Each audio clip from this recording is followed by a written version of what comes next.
bears an enormous task. It provides contracting and procurement services to 79 district agencies. It's also tasked with ensuring that all procurements are conducted fairly and impartially. OCP core services include the DC Supply Schedule, Purchase Card Program, the Surplus Property Disposition and Reutilization Program, as well as the Learning and Certification Programs, which support ongoing development of staff proficiency and procurement service quality.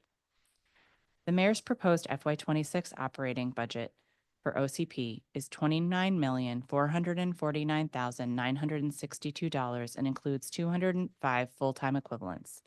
This represents a 2.5% decrease in operating funds and a decrease of 4 FTEs. The agency's proposed capital budget for FY24 is $11,469,303, a 100% increase from FY25 levels of $0.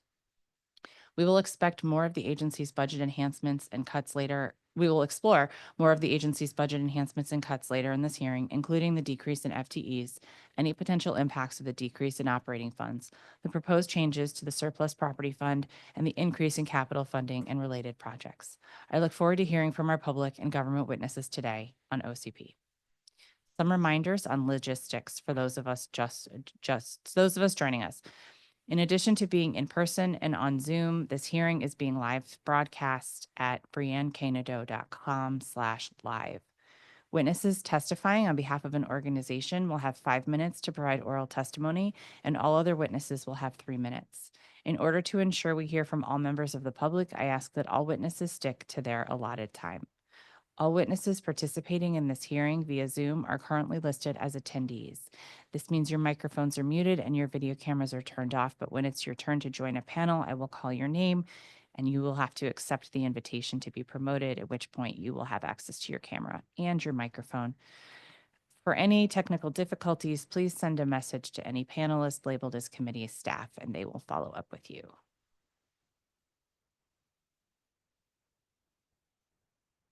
We'll now turn to our first and only panel of witnesses for the Office of Contracting and Procurement.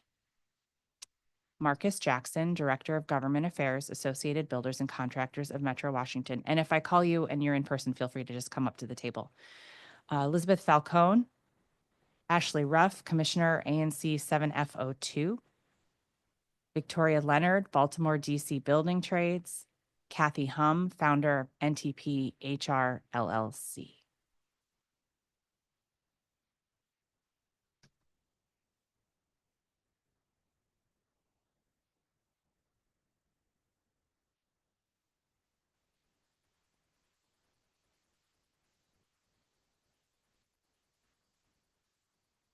Good morning, Madam Chair and members of the committee. For the record, my name is Marcus Jackson, Director of Government Affairs for ABC of Metro Washington. I'm here today to testify in support of the Project Labor Agreement Amendment Act of 2025, Title VI, Subtitle 1 of the Budget Support Act. This subtitle will save district taxpayers millions by postponing and limiting the use of project labor agreements on district construction procurement for the next 6 years. This ensures open and competitive bidding, allowing all firms, including nearly every CBE firm, to participate in projects funded by their own tax dollars. The mayor's proposal aligns with a growing trend among Democratic chief executives. Recently, both California Governor Gavin Newsom and Maine Governor Janet Mills vetoed bills mandating PLAs on state projects due to concerns about ballooning costs and barriers to local business participation. To be clear, the mayor's proposal will not impact wages and benefits levels on district projects. PLAs rarely, if ever, raise wages above the prevailing wage set by the Federal Davis-Bacon Act, which applies to all contractors working on DC projects. Supported projects. Contractors on these projects must submit certified payroll to DSDOES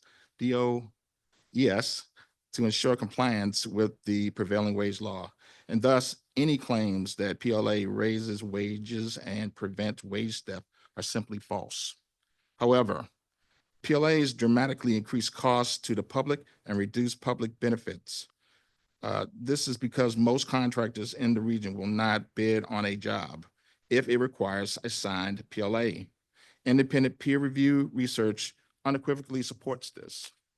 For instance, the Rand Corporation study in 2021 and 2024 found that a PLA requirement add 21% to the cost of an affordable housing unit and 27 to completion time in Los Angeles. Their conclusion: for every 5 affordable housing units that could be produced with a PLA, 1 is lost because of this cost. This means that for the same price, taxpayers can get 80 affordable units with a PLA versus 100 with one. Our experience in DC confirms these findings. Recently, PLAs have included small exemptions from CBEs on contracts below a certain value, mainly to avoid the embarrassment of having no CBE participation on major projects like the soccer stadium and the recent hospital project. This effectively confines local businesses to the smallest contracts, which should not be public policy. In addition to raise the costs and sidelining CBEs, PLAs allow out-of-town union hiring halls to control who works on DC-funded projects. These hiring halls are not subject to DC's first source laws and often prioritize their members over DC residents. For example, a $400 million bridge built from one part of Ward 8 to another resulted in only one new job for one Ward 8 resident. The PLA was cited as the primary obstacle to local hiring for the Douglas Memorial Bridge project. In closing, it's simple. When PLAs are imposed on public projects, taxpayers pay more to get less. The district residents find it hard to get work on projects funded by their own tax dollars. The district's construction community applauds Mayor Bowser for her common sense proposal. And I'd just like to say thank you, ma'am, for the opportunity to opine on this matter. I'm here for any questions. Got it. Elizabeth is not here. Okay, so we're going to turn to our online witnesses.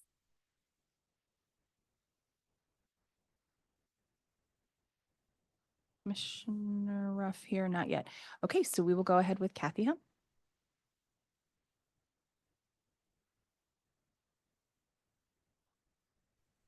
Good morning, Councilmember Nadeau and members of the Committee on Public Works and Operations. Appreciate your time this morning. My name is Kathy Hum. I am the founder of Notice to Proceed with HR Solutions, NTP-HR, a woman-owned small business assisting construction firms with their HR strategic needs. Previously, I was the Director of Human Resources at Harkins Builders. And in addition, I am the chair-elect of the Associated Builders and Contractors of the Metro Washington chapter. I am testifying in support of Title VI, Subtitle 1 of the Budget Support Act, called the Project Labor Agreements Amendment Act of 2025. I work with construction firms of all sizes on a daily basis, and I can tell you no construction firm I have ever known would sign a PLA. And there are very good reasons for this. First, PLAs expose contractors to massive, and in some cases, bankruptcy-inducing financial liabilities. PLAs typically require contractors to pay into underfunded union pensions instead of their own retirement plans while on a PLA job. These multi-employer pension funds then assess the contractor a prorated share of the plan's underfunding as a plan participant. To exit the plan after the project has completed, there is tremendous liability from growing further over time. Contractors are required to pay a penalty called a withdrawal liability. This can run into the hundreds of thousands, and in some cases even millions of dollars. No single job is worth the financial risk. particularly for the businesses in the DC area, and even more particularly small and minority businesses. Second, contractors must complete a PLA job with workers assigned to them by third-party union hired halls. This creates operational risks, safety risks, and significantly increases their likelihood of default and liquidated damages in their subcontracts. The businesses in the DC metropolitan area have been very successful at hiring their workers and expanding their workforce to align with the contract that they're set forth to complete the project. Imagine if council members had to put together the district's budget under a tight timeline with employees assigned to them by a staffing agency in Pennsylvania. That's precisely how PLAs work for contractors. And it's why the overwhelming majority won't work on PLA projects. And in my line of business, companies have openly shared with me that they will not bid on projects in the DC area because they do not want to sign a PLA contract.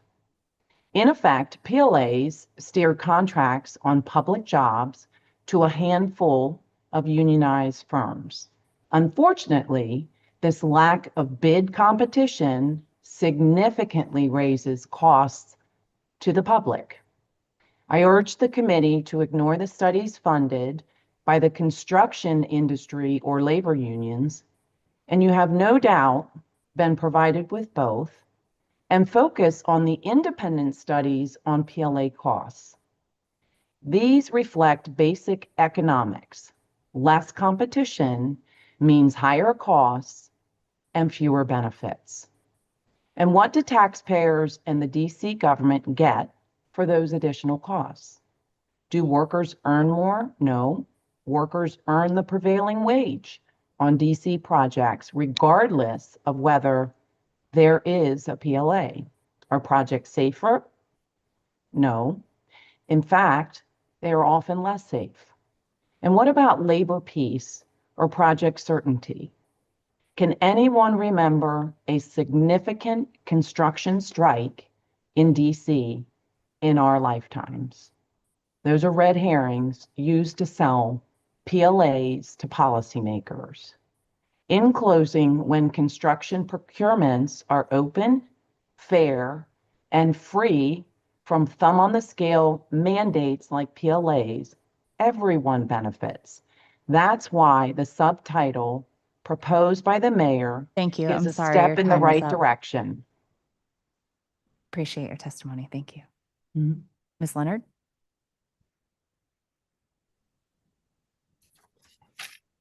Good morning, Chair Nadeau. Thank you for the opportunity to testify today. My name is Victoria Leonard, and I'm here on behalf of the Baltimore DC Building Trades. The Baltimore DC Building Trades includes 28 affiliates representing more than 30,000 union construction workers across Maryland, Virginia, and the District of Columbia. My comments today are focused on a section of the BSA that falls within the purview of this committee. And that section is called Project Labor Agreements. And it can be found on lines 4815 through 4824 of the bill as introduced. The Building Trades urges the committee to strike this section. In 10 short lines, the mayor's FY26 BSA seeks to eviscerate the district's use of project labor agreements, gutting what has been accepted policy for more than a decade.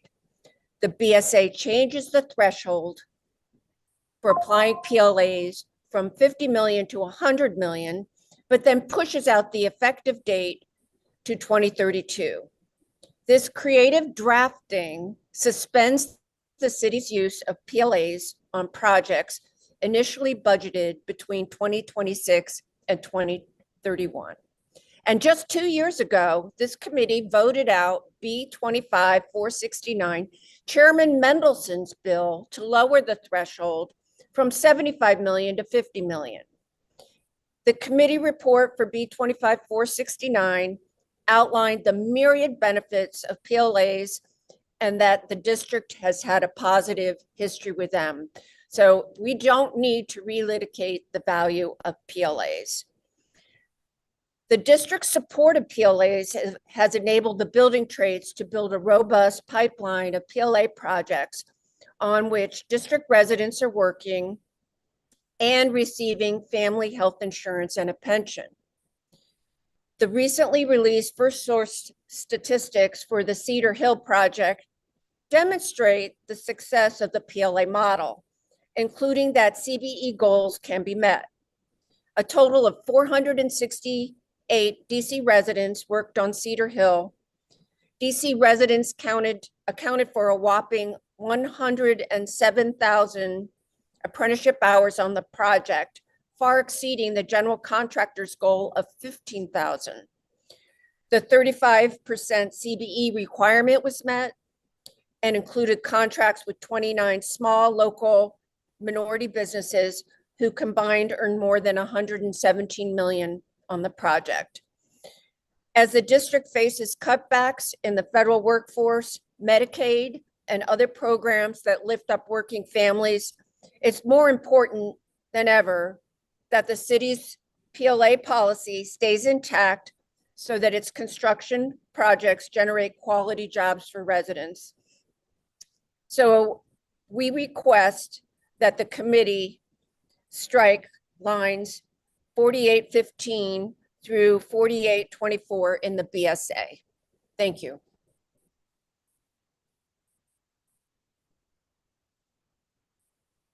Thank you very much for your testimony. We have not been joined by any of the other witnesses who signed up, so we'll just turn to some questions for our first panel. Mr. Jackson, you cite studies claiming PLAs drive up costs, but you omit examples from DC like the Frederick Douglass Memorial Bridge, which was built under budget despite being under a PLA. How do you account for that? Well, in my statement, I also mentioned that only one person in the ward that the bridge was built in actually received a job opportunity. So I think, we think that's a large problem. But you're not answering my question. I'm sorry. My question was, you cite studies claiming PLAs drive up costs, but you omit examples like the Frederick Douglass Bridge, which was built under budget despite being under a PLA. How do you account for that? I don't think that I have that data to be able to. You point to budget increases on projects like Banneker High School and National Stadium. Isn't it true those increases may have occurred for reasons unrelated to the PLA, such as scope of expansion or inflationary pressures? I don't think so. Why? Based on what? To be quite honest with you, I believe that opportunities did not allow DC residents to work on those projects. That's not the question. We're talking about cost. Well, to be honest with you, ma'am, that's not the way I or my organization see that. Well, that's what you're talking about. You question the validity of pro-PLA studies, but don't you also rely on studies funded or influenced by anti-union organizations? Shouldn't we agree that all research on both sides must be scrutinized carefully? I think that we respectfully accept the information that's provided to us by our union friends, and certainly the information from our own membership that do 90% of the work in the region. So when we see that the 90% of our construction companies don't have opportunities to work in the city, we see that as a major problem. Ms. Ham, you actually raised this specifically in your testimony, questioning the validity of pro-PLA studies, but don't you also rely on studies funded or influenced by anti-union organizations? I'm sorry, Ms. Hum. Sure. We rely on the stats that are provided to us. Sure. And this is this could be for either of you, rather than opposing PLAs outright, wouldn't a more balanced approach be to strengthen enforcement of first source and CBE goals within PLA frameworks? Well, I mean, I think that in regards to first source, I think that a lot of our members that are DC-owned companies do follow the first source laws that are provided on the books. So I don't think that has ever been an issue necessarily for us, although we have a concern with out-of-town companies taking jobs away from qualified workers here in the city. And that's what we are here to safeguard, those companies, and make sure that DC residents have opportunities for career opportunities. We certainly share the goal of making sure that DC residents have career opportunities, and many of us work together to ensure that they do. Do you have any suggestions on how we can strengthen safeguards and opportunities for CBEs and small businesses doing business with the district? Well, I think this is a good start, to be honest with you. I think that allowing CBEs opportunities to work on government sponsored projects would be a first step. There's a lot of major projects coming into the city, and they certainly will want, I know our members want to work on these projects in the future. So I again, like I said in my statement, I applaud the mayor's efforts in recognizing the importance of CBEs in DC, and certainly the 51% requirement of the first source is important, and making sure that you have local businesses, not businesses coming out of town from Delaware or from Pennsylvania, or from New York, doing work that should be DC residents' work. It's a good point. Now, Ms. Leonard, the numbers you shared, 468 DC residents employed, 107,000 apprenticeship hours, suggest deep local workforce development. What role did the PLA play in ensuring those outcomes were guaranteed and trackable? Thank you for the question, Madam Chairman. The building trades monitors very closely the first source requirements and make sure that its contractors deliver. They have regular conversations with the general contractor on the different projects. And I think the fact that for Cedar Hill, which is the most recent PLA project that's been completed, the statistics for the apprenticeship hours just speak for themselves. I mean, they're so much greater. What was achieved is so much greater than what the goal was. And I'd also like to add that we also have many programs, including one by the IBEW, which is a step-up program to prepare DC residents to go on to apprenticeship programs. And that's been really, really successful. And a lot of those folks have been placed in apprenticeships and are working now on the arena project, the Monumental Sports Arena project. I'm glad you brought up Cedar Hill again. So you mentioned in your testimony that 29 small local minority-owned businesses earned over $117 million under the PLA at Cedar Hill. Can you speak to how the PLA helped those firms build capacity and access meaningful opportunities? There's mentorship programs in the PLA to create opportunities for small local businesses. And there's also a threshold at which the PLA applies so that small businesses aren't burdened with some of the additional paperwork, which seems to be a concern that Mr. Jackson has often raised.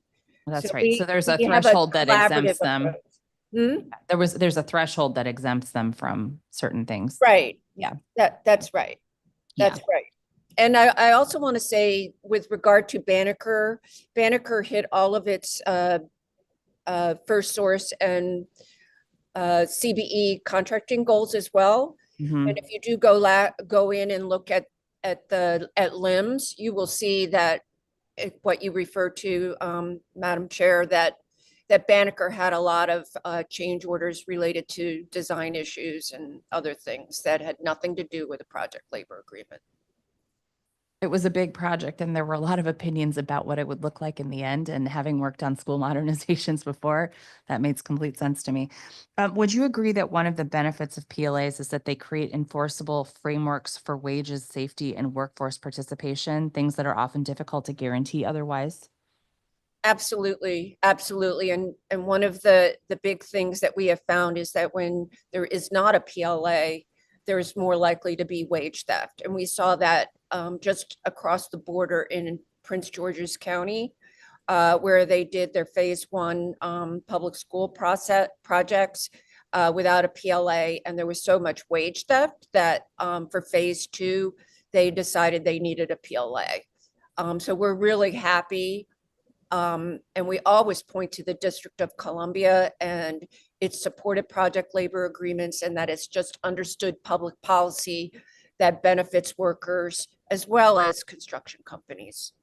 So Finally, we don't want to go, we don't want to erase 10 wonderful years of public policy here with this Budget Support Act the mayor has submitted. Agreed. Thank you. And finally, what reforms, if any, would you support to improve transparency and accountability in PLA execution so that success stories like Cedar Hill can be replicated across all district projects? I think that the Department of Employment Services could do a better job of releasing the statistics. What they have available on the website just doesn't even scratch the surface of the details that they collect. Like, for example, they collect, and they have this for Cedar Hill, the first source goals and whether they were met by all of the different subcontractors. And so you could see those who were exempt from the PLA and how well they did with first source versus those that participated in the PLA. And it's my understanding that by and large, the companies that worked and were not exempt from the PLA did a much better job meeting first source. We will follow up with DOES to see if we can get that information published. Thank you to this panel. That's all I have. And that concludes our public witness testimony. Appreciate you all participating. Thank you. Thank you. Okay. Ready? We will now be joined by the Director of the Office of Contracting and Procurement, Nancy Hapeman.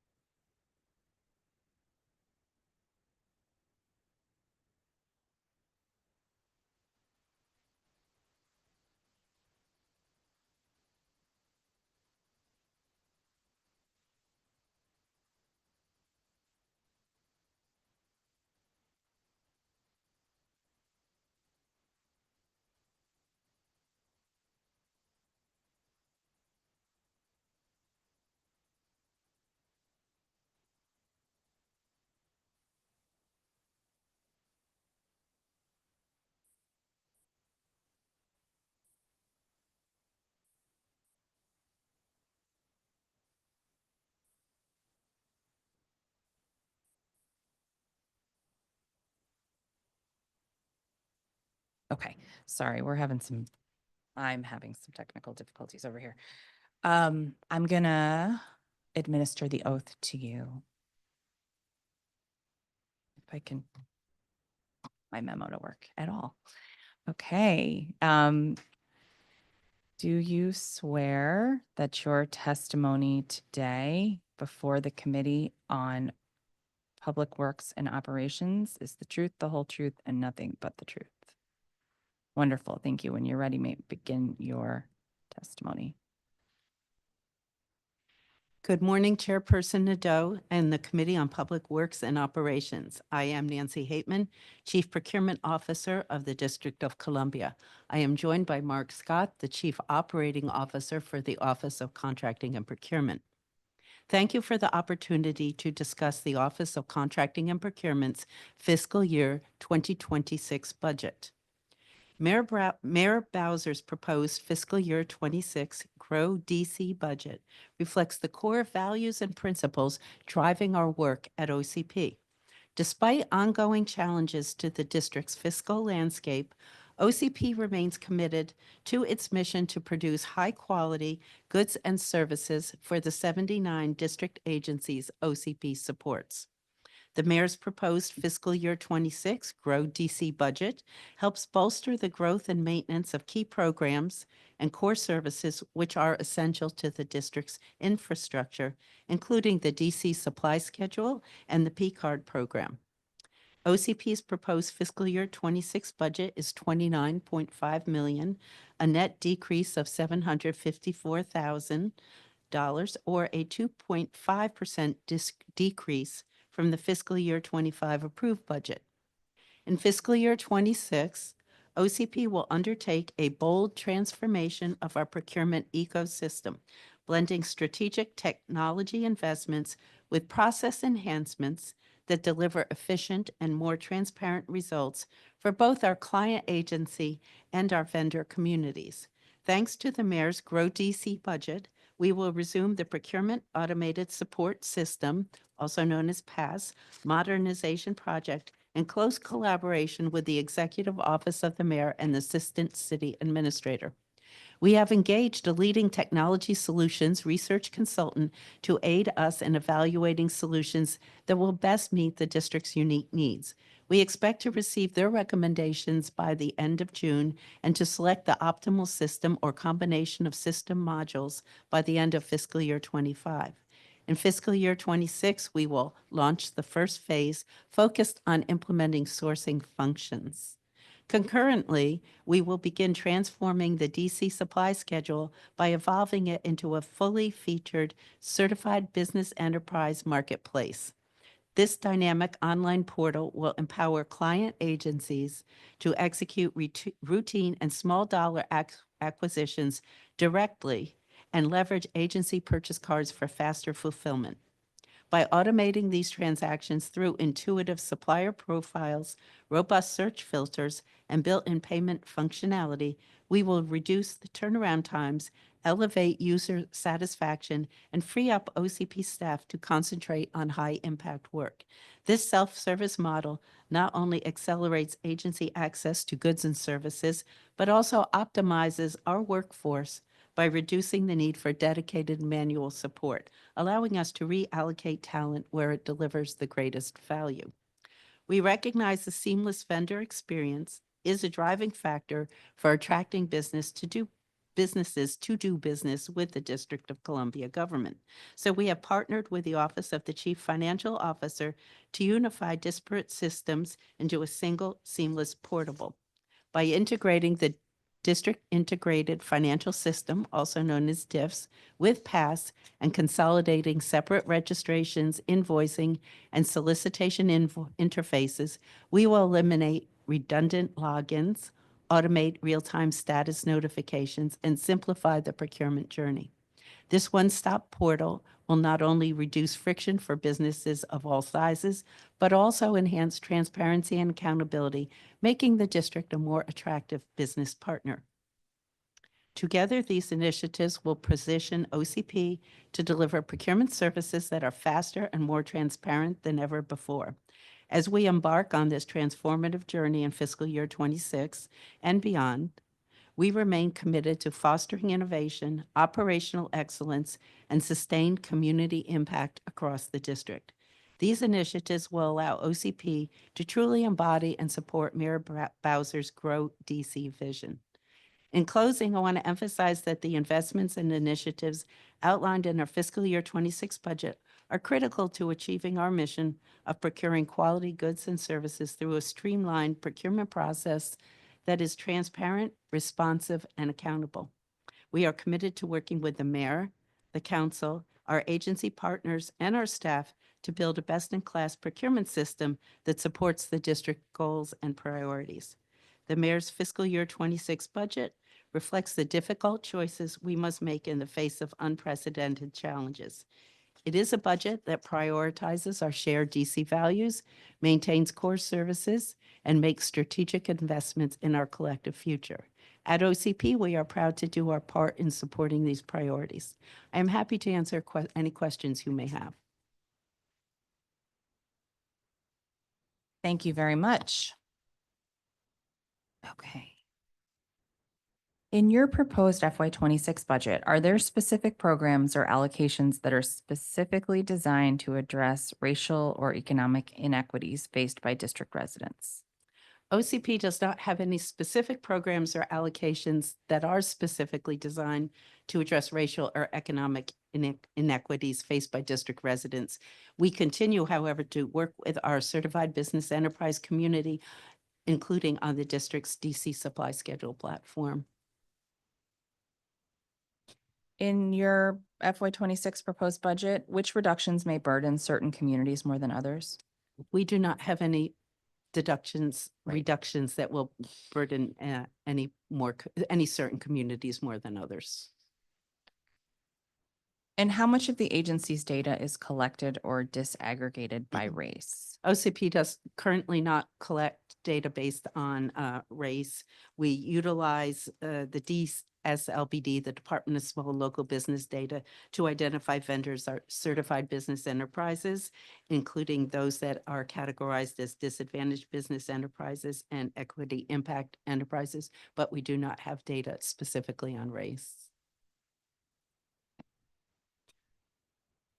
And as part of the next year, how could community members, especially communities of color and low-income communities, be engaged or consulted to identify programming or service needs for your department? Well, there's two ways. One is that OCP continues to participate in outreach events that many other district agencies have, including the Department of Small and Local Business Enterprise. We I would say, engage in any of the public outreach events that they have, and we're happy to have that participation. We also engage with other organizations such as the Chamber of Commerce and the Health Benefits Exchange recently had a small business event.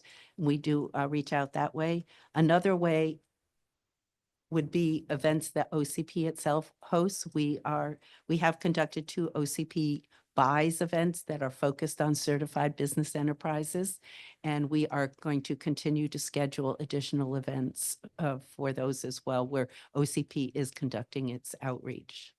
Thank you. In your proposed operating budget, there's a $3.9 million reduction in local funds and a $3.2 million increase in special purpose revenue funds. Can you say more about those, please? Well, yes, there is a reduction, moving some of the operational expenses to the surplus property revenue fund. And that includes the transfer of some funds from the operating budget, as well as 2 personnel who previously were assigned to the local budget are being transferred to the surplus property budget. Okay, so the SPR funds are partially offsetting the cut in local funds? Correct. Okay, so there's a net of 0.7 million then? Okay. Yes. Or I could say 700,000. Okay. Given the restricted nature of SPR funds, how will the agency maintain full service delivery in areas that rely on local funds? Well, one of the things is in the Budget Support Act, there is a provision that would allow the SPR funds to be used to fund any aspect of OCP's operations and not limited to just the surplus property operations. So that is how that would work. And what are the potential risks of depending more heavily on SPR funds for operations? Well, I think right now I do not see a particular risk because the SPR is a very healthy operation at this time. It's especially for this coming year, anticipated a lot of activity in surplus property sales. So I don't think it would be a harm to the availability of the funds for surplus property or availability to fund the other operations. Is this shift toward SPR funding a one-time budget tactic, or is this a longer-term restructuring of how OCP is expected to fund its services? The legislation in the Budget Support Act would not be limited to just a one-time situation. I think if we look historically, I believe the last fiscal year, surplus property raised about 5.8 million, and 3.4 million of that was returned to the general local budget. So I could see that this is something that would be viable for future years. There's a 124% increase in SPR funds, right? Is that right? Is that, yeah, I got a nod. Okay. And what accounts for that increase? That's the property sales, surplus property sales in the budget? in the SPR funds, the 124% increase. Yeah, I mean, we have had a good, I would say a good time or a good year selling things. And so we, for example, we are completing our sale of the circulator buses. And then we are in next year anticipating a lot of sales from the equipment at United Medical Center. We're just starting that now, and those will be phased sales during the coming year. And at this time, so the 124% increase includes our non-personal services shift, as well as the 2 FTEs that the director was speaking about earlier. Okay. So the funds will be going to those, you're saying? That's Yes. correct. Okay. But the increase is from the sales. Okay. And got it. Okay. You're anticipating me. Got it. I Oh. see. You got ahead of me. That's okay. All right. So, and so the 2 FTEs and the money, the funding. Okay.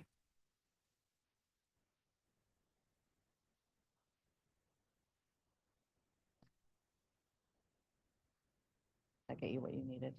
Okay. No.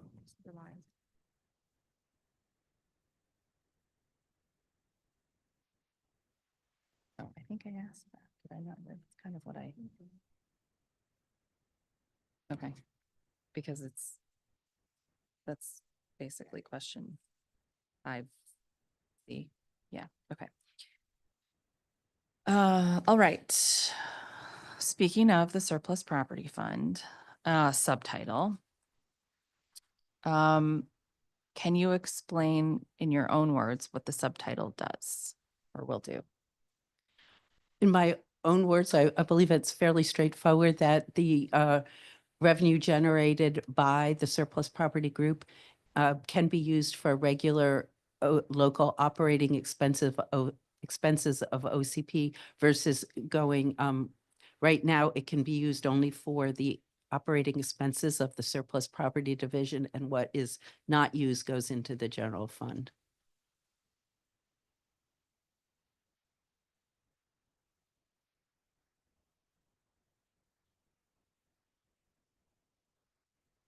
What are the actual costs to run the surplus property fund? Sounds to me like it's mostly revenue. So, I mean, what is it in the past before, in the current way that you're operating, where only a percentage of the SPR funds go to the surplus property program? What do they actually fund in the surplus property? Well, program? the surplus property division consists of a number of full-time employees who run the warehouse. We have multiple warehouses that we run, and so that funds the operation of those warehouses. It funds the contractor who conducts our online auctions for the surplus property. All our auctions are done through the online auctions, and then it will fund the vehicles and supplies that we need to run the auctions and to just run that operation, as well as sometimes we need to obtain contractors who will come in and move some of the equipment and items around. For example, as we anticipate with the United Medical Center, there's a large amount of inventory there, from everything to office supplies to very specialized medical equipment. So it will require more staff than we currently have as FTE. So when we have these situations, we supplement them through contractors. What is the structure for the auctions? Do we have to pay them like a percentage of the sale, or how is it set up? Yeah, they are under a contract and they receive a percentage. Okay. Are there any, with the subtitle, are there any limitations or exceptions on how you can spend the funds at No. OCP? Okay. No. All right, looking at your capital budget. 4 million was previously allocated for the past modernization. How much funding has been obligated for pass? Since the start of fiscal year 25, we have spent $423,000 on contractual resources, $211,000 on technical resources, which would be those provided by Octo. And then we have obligated 1.7 million on contractual resources and 694,000 on technical resources. Thank you. And so the remaining, what's the remaining balance after what's been spent and obligated? I believe that it will be approximately $1 million.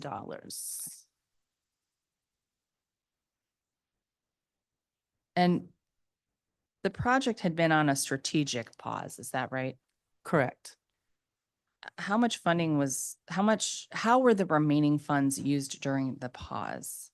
Well, what we've done, obviously, the money that we send to Octo is just for the technical support to keep the system Mhm. running. We've engaged in several projects. Our focus was to try to do things that would be meaningful to us now, but also that would be meaningful as we go forward. So we have these resources do continue to work with our not just PASS, but our CPES contractor performance evaluation system, which connects to PASS for the evaluation of contractors' performance. We have engaged in the updating of the transparency portal.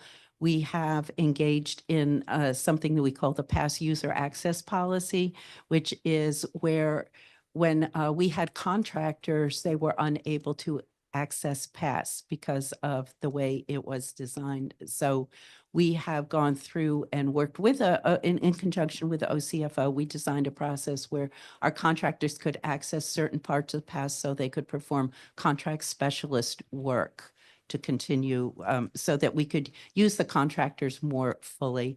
We are also working right now on something that the project name is called Procurement Administrative Lead Time, where we're working with Octo to develop a better tracking system so we can tell where the procurements are within the process. Because right now with PASS, we can only really track when the requisition was entered and when it's finally awarded as a PO.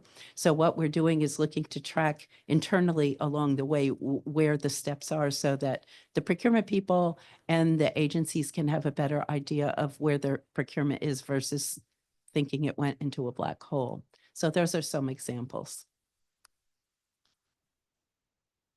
I'm glad to see that the proposed capital budget includes $6.7 million for the past modernization project. So what is the current status? Where are we? Okay, well, first of all, I want to say I am also thrilled that that it contains $6.7 million for the past modernization. Where we are right now is we are in nearing the end of a study being done by a leading research IT consultant. We decided that since the past project was initially started, I think about in 2019, and the world has changed in terms of procurement systems. It's become more modular as well. So we decided that we would bring in and have their expertise in looking at various systems. So they were looking at, or they are looking at 3 types of systems. One, the big enterprise systems. The others are for state-to-state sourcing to pay procurement as standalone systems. And then there's a third category that's less integrated. And so we are having them look at vendors in each of those categories to see which systems that would be compatible for the district's needs. Obviously, no one system's going to meet every single need, but we're looking at what our priority needs are and what systems address those. And so that study, we're expecting the recommendations by the end of June. And then we will, of course, evaluate them internally at OCP, at Octo, with the Assistant City Administrator, and then make a decision on where to go forward, with the idea that we want to really, in fiscal year 26, have a recommendation that we can move forward fairly quickly on at least a sourcing component. And what specific components or phases will this additional funding support? Well, it'll be all phases of whatever system we identify, with our priority being first on the sourcing phase, which I think it's the solicitation phase. It's going through the evaluations and identifying the vendor. We're also going to do the contracts, then a contracts module, which would really do with administration of the contracts once they're awarded. The study is also looking at buying and invoicing, but we're not sure which module, which functions are best, and exactly what we're doing with buying and invoicing yet, because there is a potential to perhaps work more closely with the OCFO on that one. But so those are the three basic modules: buying, sourcing, and contracting. And the study is looking at all three now. And then based on the system recommendations and where we go from there will depend on which of those modules. But I would say definitely sourcing and contracting would be modules that we will be proceeding with. And what is your estimated completion date for the project? Well, okay, so this is again one of those "it depends" answers, which is that our goal is to have sourcing implemented by the end of fiscal year 26, assuming there's no complications. And then if the system is such that we can implement the contracts modules, or starting to develop and implement it in 26 and finish it in 27, that would be a goal. But I'd say ultimately it's got a potential to go into fiscal 28 at the most.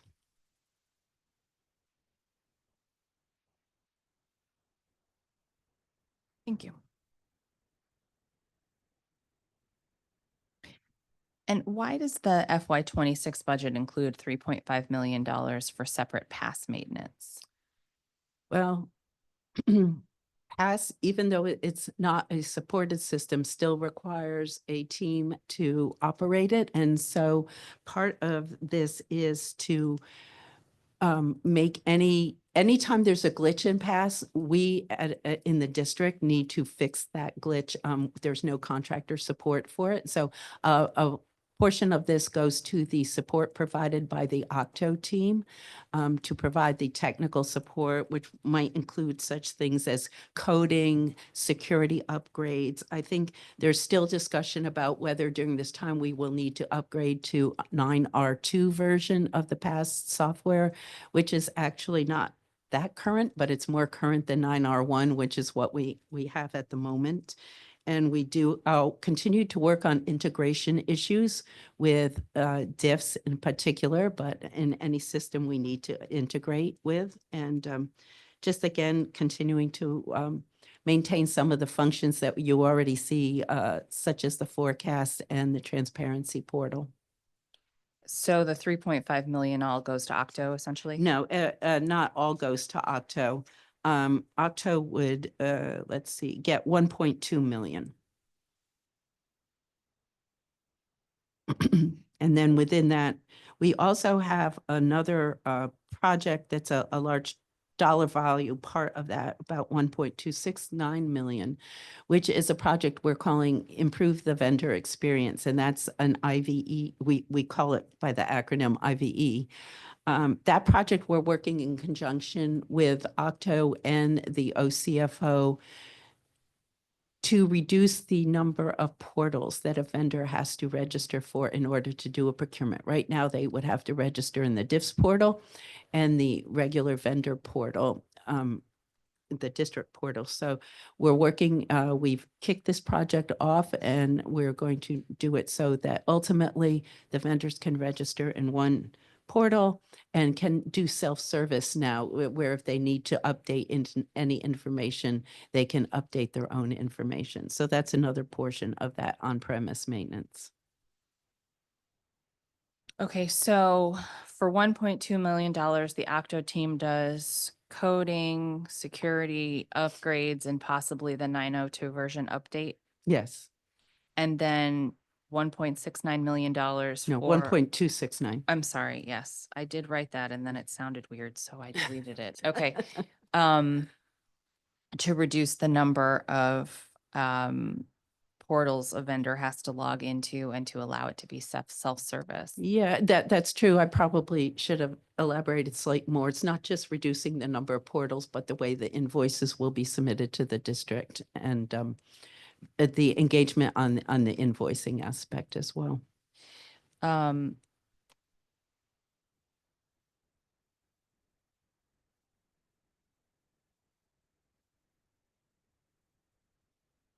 do you think it's a necessary expense when we are so close to upgrading? Yes, because this is part of when I talked about with the buying module, there may be some things that we do with the OCFO's office in terms of buying as to whether we would proceed with that module as well. And all of these changes that we're working on now would be relevant. They're progress and would be relevant regardless of whether we've upgraded or not. Because either way, pass and diffs need sort of a centralized entry Yeah. point. Mm-hmm. Okay.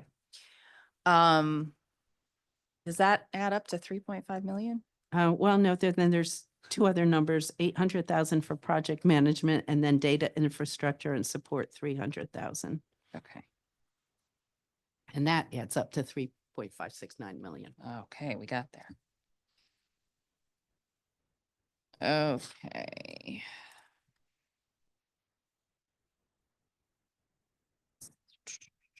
All right, so does any of that touch on the CBE online marketplace? No, that's a separate 1.2 million, yes? Mm-hmm. Okay, Yes. so talk me through the purpose of the 1.2 million CBE online marketplace project. Well, that's something that I am also excited about because when we look at how we are doing the DC supply schedules now, we're basically processing them the same way we did in 2002 when the program was established, which means that it's a very paper-oriented process and very manual.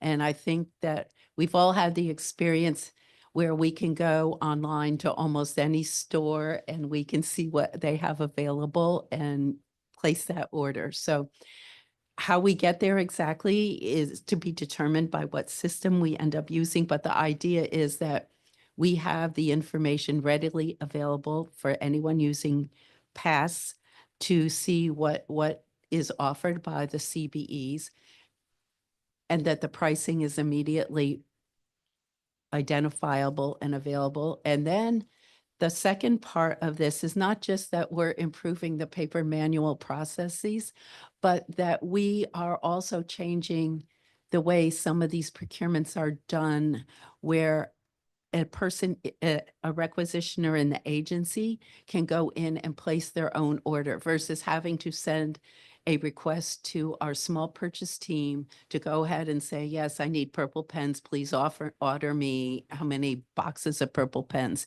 That the person in the agency who has the authority to do this, obviously, there would be certain protocols for establishing the authority to go in and place the orders. They could place their own orders and then we would, they would be able to even tie it to payment through the purchase card. So the idea is these smaller procurements could be handled directly by the people that need the good or service. And that's why it's called a marketplace. So that reduces workflow for OCP? It reduces workflow. It reduces a lot of the manual processes that we've been going through. I think it also improves the client agency experience because they control more of the process themselves at that level. And in terms of the vendors, I think it's going to improve their experience because it's going to be a new way for them submitting their prices. And rather than them getting these paper requests for 3 quotes every time we do a small purchase, that that they have just a price schedule to maintain and know it's available. And I think it improves their experience as well. And what's your optimistic completion date? Should these funds be in the Okay. budget? Well, we would start it immediately, and that we hope that we can implement it through the system that we choose. So then that would be part of a lot of the sourcing module. If we choose a system that does not specifically address that in the way that we want, then we would have to do an add-on to that system. So what I'm saying is the time frame for completion varies, but we're working on making it part of the sourcing in fiscal year 26. What would make you choose something that doesn't have what you want? Well, Cost? there's many things that we have that we want, so it's Yeah. going to be a balancing because costs are always a factor, but there may be other sourcing functions that we can get to. We're hoping that obviously it's a priority for whatever system we want, and I've already explained that to the consultant that I had a lot of excitement explaining this to the consultant that this is something we wanted. So presumably any system that we look at would have some functionality for this. Okay. You're talking about the system you choose for pass. Yes, Got it. Okay. So this would, will tie in. got it. Yes. Okay. I thought you were saying it would depend on whether you got what you wanted for the online marketplace. And I was like, why wouldn't No, you just choose what you want for the No, online? no, Okay. I'm sorry, I misunderstood. this- I meant, yeah, I no, meant it's for okay. pass. It's good. That's why we talk. And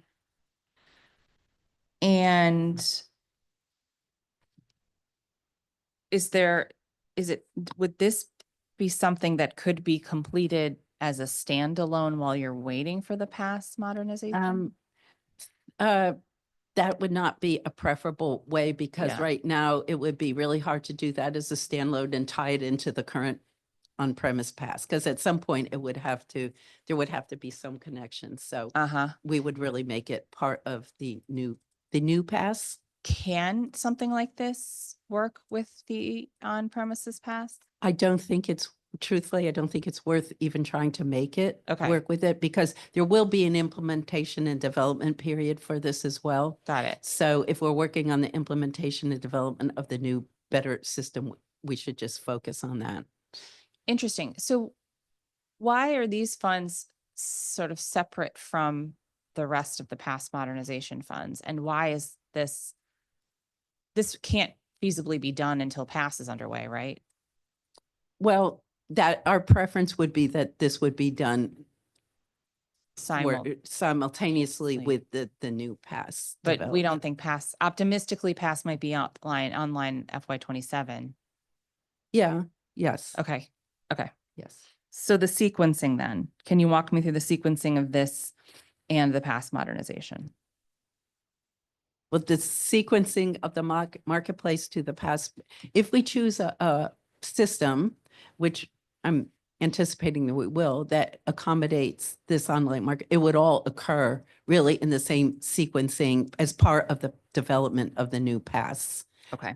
And this would be specifically included in the sourcing application, which is the first one that we would focus on. Okay. I see.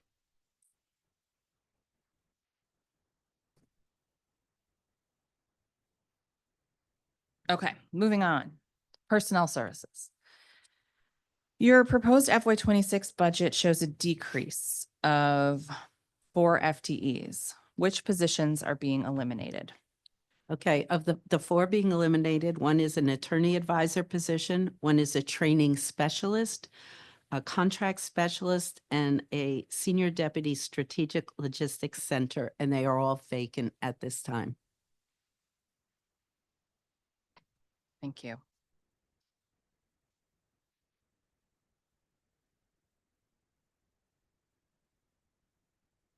And how many vacancies does OCP have currently? Currently, we have 37 vacancies. And which positions have been vacant the longest? Well, I think we could just say in general contract specialist positions because those are the majority of the positions that we have. The one that's been vacant the longest has been held for over a year for vacancy savings. So Mhm. that was an intentional one. Okay. Are they posted or, I'm sorry, are they meant to be for specific areas of expertise? So they have categories? They assigned to them? have different grades, and then when we select for the grades, we do consider them for particular units of OCP that have the vacancy or the most critical need. Okay. So you don't say, for example, no, you have, well, you would know, do you have, how many vacancies do you have for each unit? Well, we do have, we would know how many we have at a given time, but sometimes they come up as we're going through the process. So Mhm. for example, we might solicit for grade 14 called a supervisory contractor specialist, and we Mhm. might know that we have 3 vacancies. And then so we will interview, we will have the relevant units be part of the interview for those candidates, and then they can indicate whether any of them like any particular candidates and then make a selection from that group. How often do multiple units like the same candidates? Oh, it happens on Sounds occasion. fun for you. Yeah. Yes. Okay. And what are you doing regarding recruitment and retention? Well, uh, for recruitment, I would say that we had up until about a month and a half or 2 months ago, it was hard for us to recruit candidates. But then with the changes in the federal government, we found all of a sudden that we had a lot of candidates, very well qualified candidates that were interested in. So we were participating in hiring fairs in addition to the usual activities we do with LinkedIn and posting on DCHR's website. And so we recruited, I think from that, we were able to onboard 11 FTEs. Right now, our recruitment is basically, I would say, on hold because of the executive order. Right.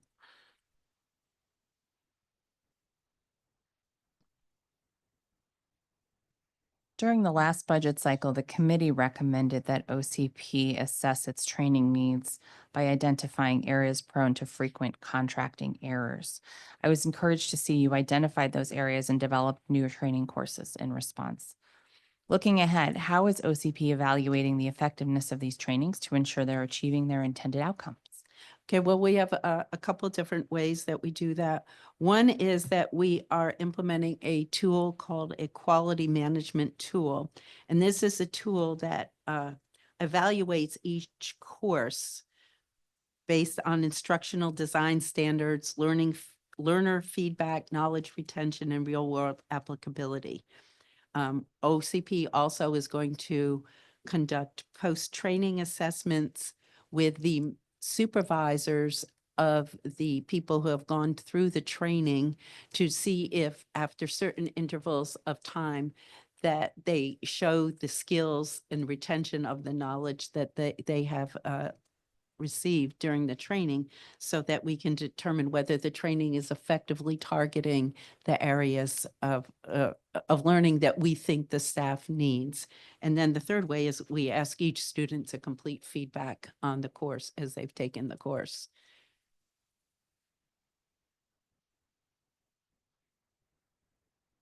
Thank you. Could you explain the role of the data performance management team in administering the PASS system? Okay, the data performance management team, I guess I would first start off and just saying that the whole team is called Systems Data and Performance. So it includes some functions that are not directly related to PASS, although it may interface with PASS. So for example, we have a chief performance officer who has 2 analysts that work with him. We have a change management person. We also have the Procurement Center of Excellence, which is really the tier 1 support for PASS. So they are part of the system that affects PASS, but they are doing more of the things. Something comes in and they don't know how to upload something to PASS. They need help changing a password. They don't know who to get in touch with. If it's technical, super technical support that's needed, that goes to the tier 2 team that is run by Octo, not by OCP. So systems data and performance. They will also help vendors register to do business with the district. That's our vendor management team. The Tier 1 help desk I've already mentioned. User access requests, anytime anybody in the district, whether they're a requisitioner or a contract specialist with any agency using PASS, if their roles change or if they leave, there are user maintenance requests that have to be submitted. So this team is an approver of user maintenance requests, which change the routing of how something goes in PASS. We also look at functional improvements to the process. I think I've mentioned previously activities that we've done on the transparency portal and the forecast module, and then they will generate reports and dashboards on various activities. We are developing a more robust dashboard on that shows requisitions by unit within OCP handling them, and then you can drill down to the staff and how many they've processed and where they are. So they do the dashboards for that and other kind of dashboards that we have.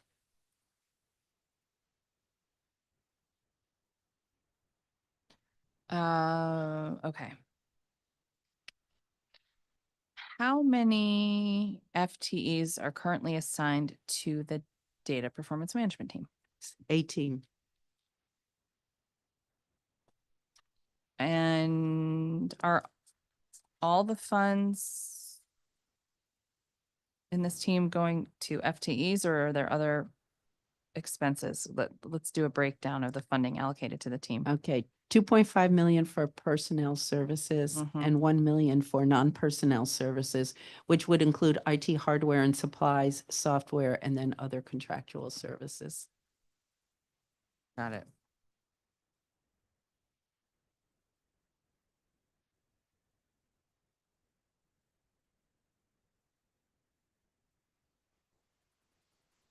During performance oversight, we identified some possible updates to OCP's transparency portal. As of today, how many contracts are missing from the portal?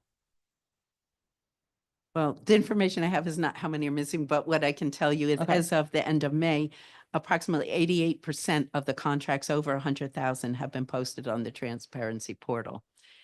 And I want to say that that number does reflect an oddity in the system as well.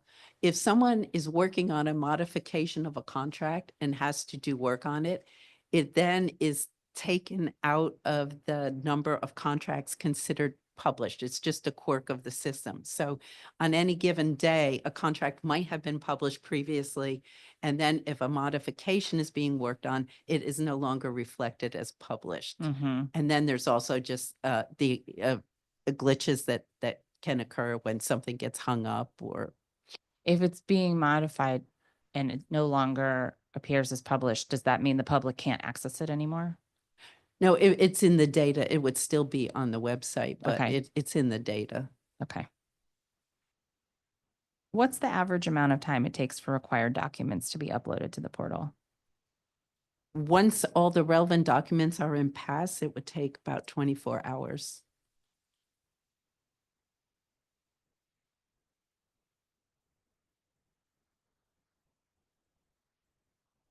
And you previously stated that OCP's Office of Procurement Integrity and Compliance conducts random internal audits of the transparency portal as a quality control measure. Could you provide the committee with copies of all audit reports and findings for FY 24 and 25? We will provide those. Great. During performance oversight, we discussed the need for a reporting feature that allows users to flag missing documents on the transparency portal. What progress has been made on implementing this feature? There is, when you go to the transparency portal at the bottom, there's a contact us feature.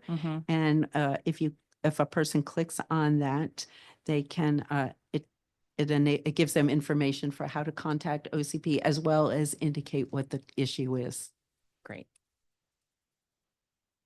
Is additional funding required to support that enhancement? No.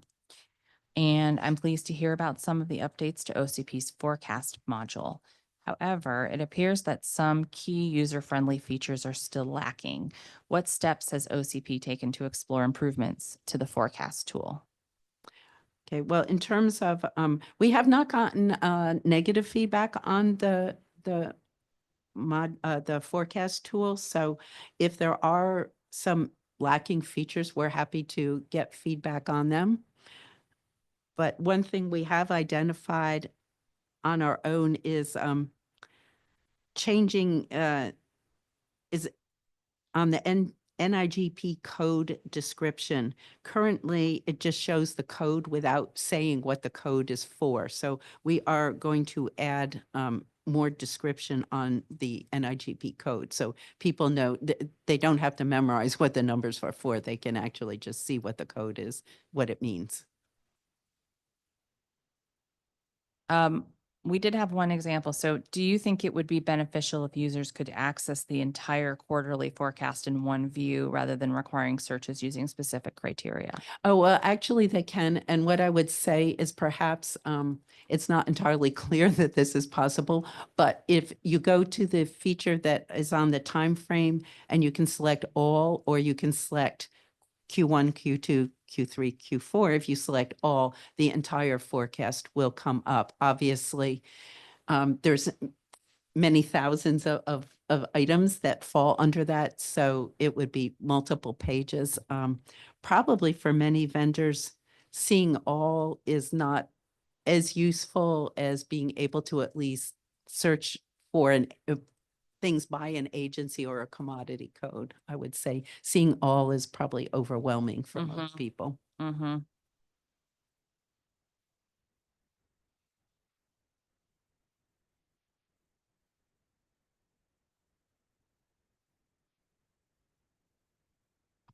Do you require additional resources or funding to effectively update and maintain the portal? No, we don't. An anecdote for you is I had a constituent who was super mad about seeing something like a purchase that he saw, like a vehicle on the street. This is expensive and why are we buying these? And I sent him to the transparency portal so he could look up the contract himself. It didn't make him happier, but he could see Right. the contract. Yeah. Yeah. Um, Yes, we like to have it so we can refer people to the contracts. It not only helps in that regard, but also helps it if we get Freedom of Information Act requests, if the documents are available and publicly available, it reduces that paperwork as well. for sure. Okay. In 2021, we passed legislation requiring the district to reduce greenhouse gas emissions associated with its food procurement by 25% by 2030. This legislation was funded in FY '22, including 2 FTEs. Has OCP filled the 2 FTE positions funded by this legislation? Okay, well, we've talked to our AFO who has indicated that we received funding for one position.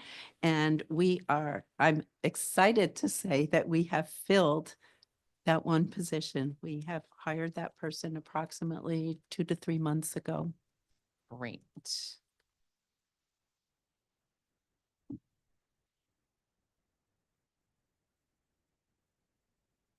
And what other steps has OCP taken to implement the requirements of this legislation? Well, we are continuing to work closely with DOEE. Not only that person, but if previously we had indicated we had a program analyst who spent a portion of her time on Mhm. this as well. And so both of them work very closely with DOEE in terms of providing the data that is needed for one of the programs on the Green Food Program. And then we also work on the categories for sustainable procurement. Up 18 had been updated and are posted. And I know that we are continuing to coordinate with DOEE on the certification that is needed. That is still something that's in process, but they're working together on that as well.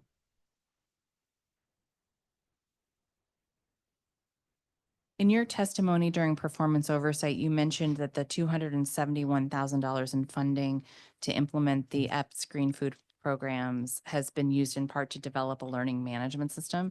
Can you please provide a breakdown of how exactly the funding is being allocated and explain the specific purpose and impact of the system? Okay, well, the learning management system is something that OCP has that's broader than just this particular program. And so Okay.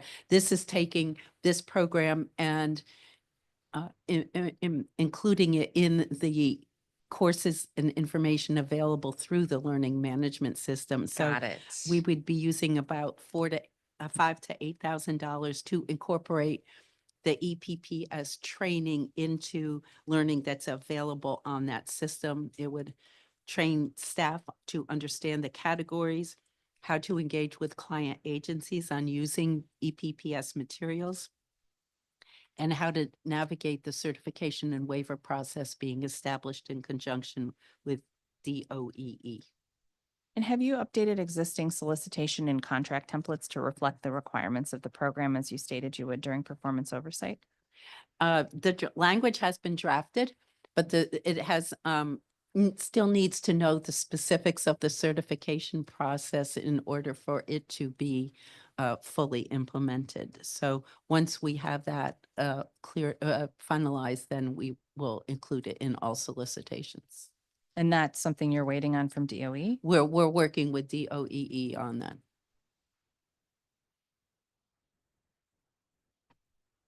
And what's the timeline? I think we're hoping that it would be in Q1 of fiscal year 26.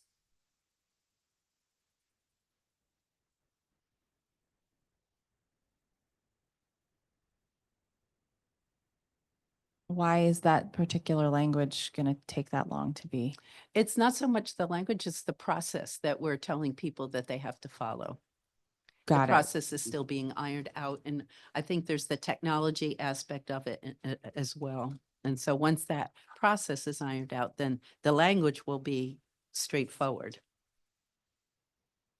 What's the tech aspect? Just how to process the coding in PASS and how you process it through PASS. Okay. And does Octo do that? The coding is done by Octo, yes. And that's already incorporated into the budget for FY26? Yes. The FY24 Sustainable Purchasing Report notes that the EPS team identified 86 million in spending that should have been recorded as EPS purchases and approximately $500,000 incorrectly labeled as EPS. That's a significant volume of misclassified spending. What steps is OCP taking to improve outreach and training for district staff to address this issue? I'm going to let you answer that. So we have been in collaboration with DOEE over the sustainability program. The one thing that has been important, DOEE with OCP, we've spoken in trainings about the EPPS categories, how to use them as a first source when it comes down to those particular categories and their requirements. And so when we've had those trainings, it's kind of been eye-opening for a lot of people. They were like 18 categories and what's this for? So we've been able to kind of have those conversations in depth with DOEE as the lead. We're also now starting the FY26 acquisition planning process, which begins the procurement cycle for those procurements that are being anticipated for the upcoming fiscal year. So we at OCP, we talk to all our client agencies about commodity codes and how to label them as EPPS certified or not. So that was some of the things that were missing before, or some of the things that people weren't paying really close attention to. So the mandate of the Chief Procurement Officer as well as the Director of DOEE has been to kind of walk this path with client agencies hand in hand. And would fully resolving these issues require additional funding? No, it will not. Great answer. Okay. While we're talking about green, okay, I actually do want to go back to that contract that the constituent was mad about for a second. So we're obviously electrifying the fleet, and that means we have to buy new vehicles. What are you seeing in terms of the options for electric vehicles that are heavy duty that we need for our fleet? And do you expect the cost to just stay kind of level? These are expensive vehicles, or is there new tech coming? And how much of a budget pressure do we have in meeting the 2026 standard for electrification? I think probably the Department of Public Works, which handles vehicles overall, is better equipped to answer that. I'm going to ask them too. Yes, okay, good. I think that I have, part of electric vehicles also is just the ability, having the charging stations and things like that. So when Yeah. we talk about the cost, I mean, I know that we have been working on some procurements for charging stations and vehicles, but we are engaged closely with DPW and their fleet program, and I do know that they are looking at standardizing across agencies the types of vehicles and Yeah. what ones agencies should be using. So having said that, I think the rest of it I need to defer sure. to DPW. Well, let on. me ask you some sort of contracting questions when it comes to vehicles. Sure. So we don't pay MSRP sticker price, right? We do not. We basically do a contract for a certain number of vehicles. Well, the way we do vehicles actually in the district is there's a couple options. One is that there is the GSA auto fleet choice program. And so we do a lot through there, and that would probably be more your standard vehicles, the cars, and so we can utilize their pricing. We also do a lot of our procurements through cooperative agreements, especially when it's equipment. A lot of the equipment we buy through cooperatives. There's various cooperatives that we can use, and I think I'm thinking of fire equipment in particular.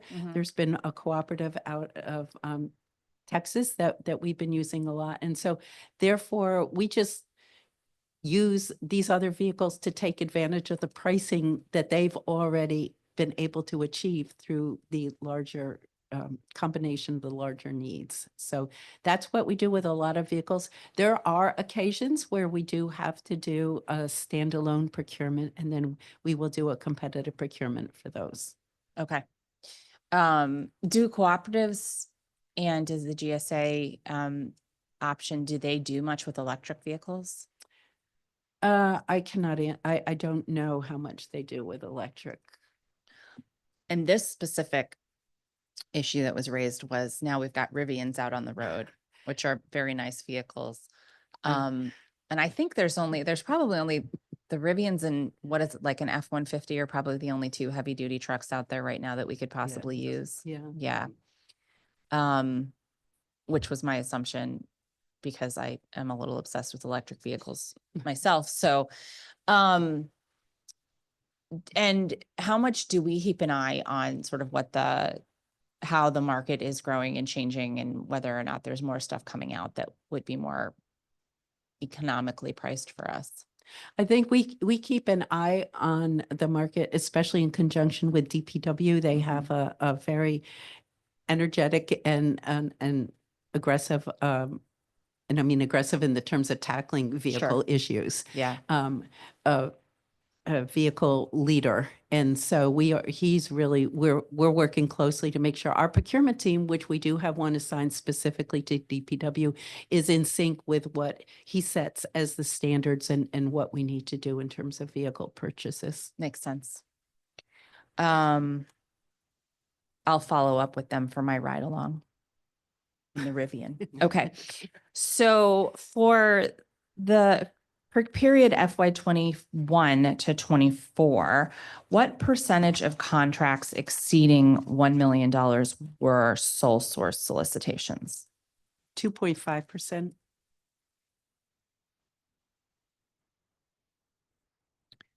And for the period of FY 21 to 24, what percentage of contracts with option years were sole source solicitations? 3.4%. Okay, that's all I have. Well, thank you. Wow. I know. Well, I appreciate you answering my questions candidly and in a straightforward manner. So that helps us get through. Thank you. Those are all the questions I have for you today. This concludes today's budget oversight hearing. If you have not yet submitted written testimony, please do so by submitting it on the council's hearing management system. The record for this hearing will close at 5:30 p.m. on June 16th, 2025. The time is now 10:35 and this hearing is adjourned.